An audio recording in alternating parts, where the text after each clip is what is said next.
ever asked, what do we do when people won't listen to the ways of God? Well, the first thing that we have to do is look at ourselves. Is the way that people won't listen to the ways of God, is it related to us, or is it related to something else or someone else? Because if we appear as hypocrites, they're not going to listen to us. And the key is look at ourselves. Are we living in the heavenly will of God all the time? Or do we live in God when we're in church, and when we come out of church, we live like the world for the rest of the week? If we do, we're hypocrites. If we stay in the heavenly will of God, then what we say is what we live. And when people won't listen to the ways of God, when we've looked at ourselves and we're saying, no, we're not doing this, begin by asking them, is there a reason? And see what they say.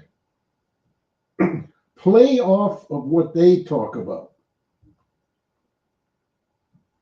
And if it's they're spending time in the world and they want to live like the world,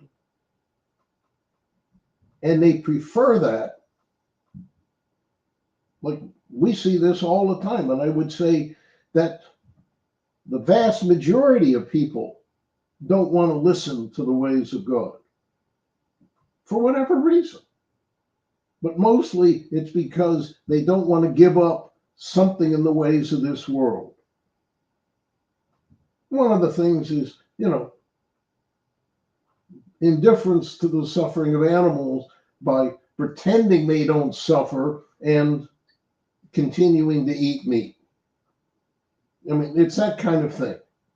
That is living in the world and being with your peers and living like your peers who are doing the same thing. Living in the heavenly will of God can be lonely sometimes because we have to separate ourselves from the world, and we want associations. We have to associate with the people of God. Now, that doesn't mean just because somebody goes to church, they're somebody living in the will of God. Even if they claim to be born again, but they don't have that pure love, they're not who they say they are. Now, sounds like I'm judging. I'm discerning. There's a difference. Still love the person and keep trying to elevate the world around them and around you, around me, around us, okay? But that's the only way we might get people to start listening to the ways of God. You can't hit them over the head with a Bible. You have to do it with love. You have to love people into the kingdom. And that's the only answer. Amen.